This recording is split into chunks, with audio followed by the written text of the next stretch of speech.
8th March 2014, Malaysia local time 12:41 AM. Malaysia airlines flight MH370 take off కి రెడీగా ఉంది. Malaysia 370, wind 050 at 6, runway 32R, cleared for takeoff. అన్ని checks complete అయ్యాక మలేషియాలోని Kuala Lumpur international airport నుండి చైనాలోని Beijing కి వెళ్ళడానికి టేక్ ఆఫ్ తీసుకుంది. ఇప్పుడు వరకు అంతా బాగానే ఉంది. ఫ్లైట్ 35,000 ఫీట్ ఆల్టిట్యూడ్ చేరుకున్న కొన్ని నిమిషాల్లోనే ఆ ఫ్లైట్ కనిపించకుండా పోయింది. బీజింగ్ లో ల్యాండ్ అవ్వాల్సిన ఫ్లైట్ ఇప్పటి వరకు ల్యాండ్ అవ్వలేదు. 227 ప్యాసింజర్స్ తో వెళ్లిన ఆ ఫ్లైట్ ఎక్కడికి వెళ్ళింది అనేది ఒక పెద్ద మిస్టరీగా మిగిలిపోయింది. మలేషియా నుంచి వియట్నాం కి ఆ ఫ్లైట్ ట్రాన్స్ఫర్ అయ్యే ఒక బ్లైండ్ స్పాట్ లో ఆ ఫ్లైట్ డిసపియర్ అయింది. ఇది పైలట్ ప్లాన్ తో చేసిన మాస్ సూసైడ్ మెషినా లేక బోయింగ్ 777 ఎయిర్ క్రాఫ్ట్ టెక్నికల్ ఫెయిల్యూరా? 11 years అయినా ఆ ఫ్లైట్ ఆచూకీ ఎందుకని కనిపెట్టలేకపోయారు? వెస్టర్న్ ఇండియన్ ఓషన్ లో దొరికిన ఆ పార్ట్స్ రియల్ గా MH370 ఎయిర్ క్రాఫ్ట్ వేనా? 11 years అయ్యాక మళ్ళీ ఎందుకని ఇప్పుడు సర్చ్ ఆపరేషన్ ని మొదలు పెట్టారు? ఏవియేషన్ హిస్టరీలోనే మోస్ట్ మిస్టీరియస్ ఫ్లైట్ MH370 కి ఏం జరిగింది అనేది ఈ వీడియోలో తెలుసుకుందాం. MH370 Malaysian airlines flight MH370 కి బోయింగ్ 777 ఎయిర్ క్రాఫ్ట్ ని యూజ్ చేశారు. ఆ ఎయిర్ క్రాఫ్ట్ ని మలేషియన్ ఎయిర్లైన్స్ 31st May 2002 లో బోయింగ్ కంపెనీ నుంచి కొనుగోలు చేసింది. ఆ ఎయిర్ క్రాఫ్ట్ కి 2 రోల్స్ రాయ్స్ 10-892 ఇంజన్స్ వాడారు. టోటల్ గా 282 ప్యాసింజర్స్ ని క్యారీ చేసే కెపాసిటీ ఉన్న ఎయిర్ క్రాఫ్ట్ అది. ఆ ఫ్లైట్ లో 52 years old captain Zaharie Ahmad Shah ఇంకా 26 year old copilot Fariq Abdul Hamid తో పాటు 10 members క్యాబిన్ క్రూ ఉన్నారు. ఇంకా ఆ ఫ్లైట్ లో మొత్తం 227 ప్యాసింజర్స్ ఉన్నారు. వాళ్ళతో పాటు ఆ ఫ్లైట్ లో 14,296 kgs కార్గో ఉంది. MH370 flight March 8, 2014 Saturday early morning మలేషియాలోని కోలాలంపూర్ నుంచి చైనాలోని బీజింగ్ వెళ్లాల్సింది. మలేషియా నుండి బీజింగ్ కి డైలీ 2 ఫ్లైట్స్ వెళ్తాయి. దాంట్లో MH370 ఎయిర్ క్రాఫ్ట్ ఒకటి. మలేషియా లోకల్ టైం ప్రకారం midnight 12:35 కి బయలుదేరి ఎర్లీ మార్నింగ్ 6:30 కి బీజింగ్ లో ల్యాండ్ అవ్వాల్సింది.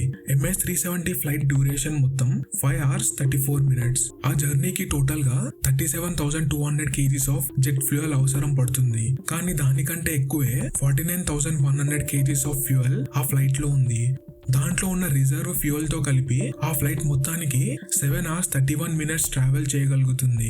MH370 కి ఏదైనా ప్రాబ్లం వచ్చినా ఆ ఎక్స్ట్రా ఫ్యూయల్ తో బీజింగ్ కి నియరెస్ట్ లో ఉన్న ఎయిర్పోర్ట్ కి డైవర్ట్ చేసే ఆప్షన్ కూడా ఉంది. క్లౌడ్స్ అన్ని క్లియర్ గా ఉన్నాయి. మలేషియా లోకల్ టైం ప్రకారం midnight 12:42 కి ఫ్లైట్ MH370 రన్వే 32R నుండి టేక్ ఆఫ్ తీసుకుంది. టేక్ ఆఫ్ తీసుకోగానే ఎయిర్పోర్ట్ లోని air traffic control ATC MH370 కి ఫ్లైట్ లెవెల్ 180 అంటే అప్రాక్సిమేట్ గా 18,000 ఫీట్ కి చేరుకోవడానికి క్లియరెన్స్ ఇచ్చింది. Malaysia 370, climb to flight level 180. 18,000 feet కి రీచ్ అవ్వగానే MH370 పైలట్ ATC కి వర్బల్ కమ్యూనికేషన్ ఇచ్చాడు. Climbing to flight level 180. కొంతసేపటికి ఎయిర్పోర్ట్ ATC నుంచి కోలాలంపూర్ రాడార్ కి ఫ్లైట్ ని ట్రాన్స్ఫర్ చేశారు. Malaysia 370, contact Kuala Lumpur radar on 132.6. Take off అయిన 4 minutes కే కోలాలంపూర్ రాడార్ MH370 కి ఫ్లైట్ లెవెల్ 350 అంటే అప్రాక్సిమేట్ గా 35,000 ఫీట్ కి వెళ్ళడానికి క్లియరెన్స్ ఇచ్చింది. Malaysia 370, climb to flight level 350. Almost midnight 1:01 కి ఫ్లైట్ 35,000 ఫీట్ ఆల్టిట్యూడ్ కి రీచ్ అయింది. Climbing to flight level 350. Reach అవ్వగానే MH370 flight crew Kuala Lumpur radar కి వి రీచ్డ్ 35,000 ఫీట్ అని కన్ఫర్మేషన్ ఇచ్చారు. Ladies and gentlemen, this is your captain speaking. We've now reached our cruising altitude of 35,000 feet. We expect a smooth ride ahead. Sit back, relax, and enjoy the flight. 16 కి flight లోని ఎకార్స్ communication system నుండి ఒక automated position report transmit అయ్యింది. దాని data ప్రకారం flight లో ఇంకా 43,800 kg fuel ఉంది అని మెన్షన్ చేశారు. ఫ్లైట్ ఆల్మోస్ట్ మలేషియాని క్రాస్ చేసి వియట్నాం ఎయిర్ స్పేస్ లోకి ఎంటర్ అయ్యే ముందు మలేషియా ATC నుంచి ఫ్లైట్ ని వియట్నాం లోని హూ చి మిన్ ACC కి కాంటాక్ట్ అవ్వమని చెప్పారు. Malaysia 370, contact Ho Chi Minh Control on 120.9. 119 కి captain Zaharie we will contact Vietnam ATC అని చెప్పి Good night, Malaysian 370. ఇదే ఆ ఫ్లైట్ నుంచి వచ్చే ఆఖరి వాయిస్ మెసేజ్ అని ఎవరూ అనుకోలేదు. MH370 వియట్నాం ATC కి కాంటాక్ట్ అవ్వాలి, కానీ ఫ్లైట్ నుంచి ఎలాంటి సిగ్నల్ రాలేదు.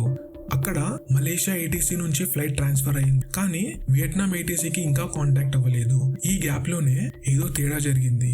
ఈ బ్లైండ్ స్పాట్ లో ఫ్లైట్ లో ఏదో టెక్నికల్ ఇష్యూ వల్ల లేక ఫ్లైట్ లోని ఎవరో కావాలని ఈ బ్లైండ్ స్పాట్ చూసుకొని ఫ్లైట్ లోని కమ్యూనికేషన్ సిస్టమ్ ని షట్ డౌన్ చేశారా అనేది ఒక పెద్ద క్వశ్చన్ మార్క్ గా ఉండిపోయింది. ఫ్లైట్ లోని మెయిన్ కమ్యూనికేషన్ సిస్టమ్ ఆగిపోయింది. ఇప్పుడు ఫ్లైట్ ఎక్కడ ఉంది అనేది ట్రాక్ చేయడం ఒక పెద్ద టాస్క్ గా మారింది.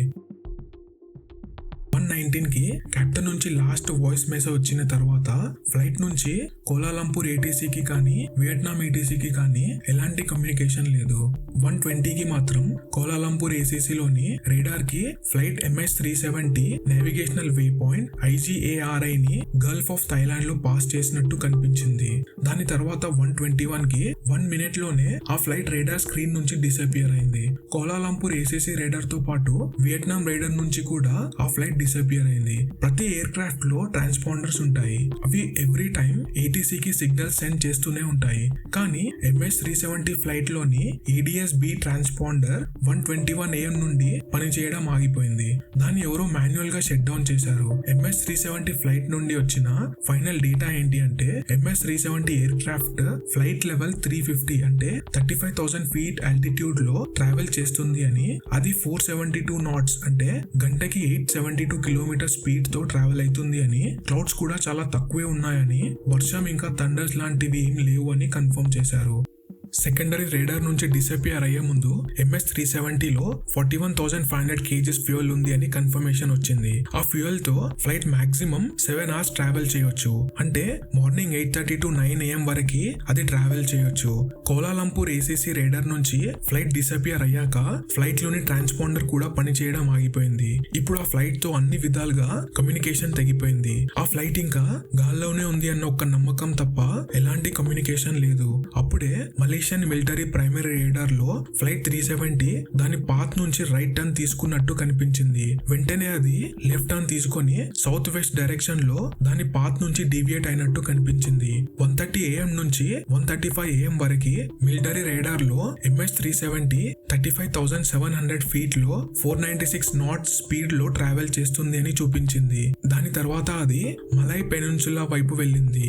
ఆ టైంలో ఫ్లైట్ 31,000 నుంచి 33,000 feet ఆల్టిట్యూడ్ లో ప్రయాణించింది అని, 1:52 AM కి ఆ ఫ్లైట్ ఐలాండ్ ఆఫ్ పెనగాంగ్ మీదుగా పాస్ అయినట్టు కనిపించింది. అక్కడి నుంచి అది స్ట్రైట్ ఆఫ్ మలక్కా వైపు వెళ్ళింది. దాని తర్వాత 2:25 AM కి MS-370 ఎక్కడో అండమాన్ సీ మీద నుండి లాగాన్ రిక్వెస్ట్ మెసేజ్ సెండ్ చేసింది. ఇది దాదాపు ఫ్లైట్ డిసపియర్ అయిన గంట సేపటి తర్వాత సడన్ గా ఫ్లైట్ లోని శాటిలైట్ కమ్యూనికేషన్ సిస్టమ్ బూటప్ అయి లాగాన్ రిక్వెస్ట్ మెసేజ్ సెండ్ చేసింది. అది రేడార్ నుంచి డిసపియర్ అయిన తర్వాత వచ్చిన ఫస్ట్ మెసేజ్. దీన్ని బట్టి రెండు విషయాలు క్లియర్ గా కనిపిస్తున్నాయి. ఫ్లైట్ లోని ఎవరో ఆ రూట్ గురించి కానీ ఆ ఫ్లైట్ గురించి కానీ బాగా తెలిసిన వాళ్ళు కావాలి అనే ఒక బ్లైండ్ స్పాట్ చూసుకొని ఫ్లైట్ లోని కమ్యూనికేషన్ సిస్టమ్ ని షట్ డౌన్ చేసి ఉంటారు. ఇదే కనుక నిజమైతే అది ఒక ప్లాన్డ్ మాస్ సూసైడ్ మిషన్, లేదా రియల్ గానే ఫ్లైట్ లో కమ్యూనికేషన్ ఫెయిల్యూర్ అయి ఉండాలి. కానీ సడన్ గా కమ్యూనికేషన్ సిస్టమ్ ఎలా బూటప్ అయింది అనేది ఒక పెద్ద క్వశ్చన్ మార్క్ గా మిగిలిపోయింది.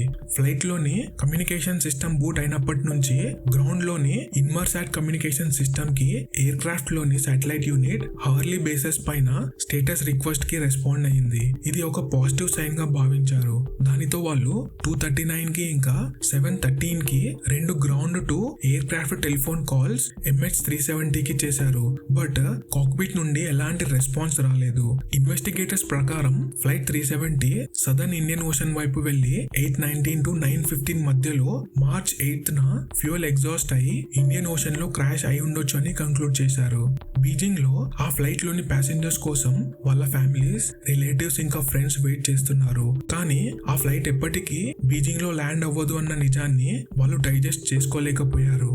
March 24th Malaysia prime minister Najib Razak రాత్రి 10 PM కి మీడియా ముందుకు వచ్చి MS-370 గురించి ఒక స్టేట్మెంట్ రిలీజ్ చేశాడు.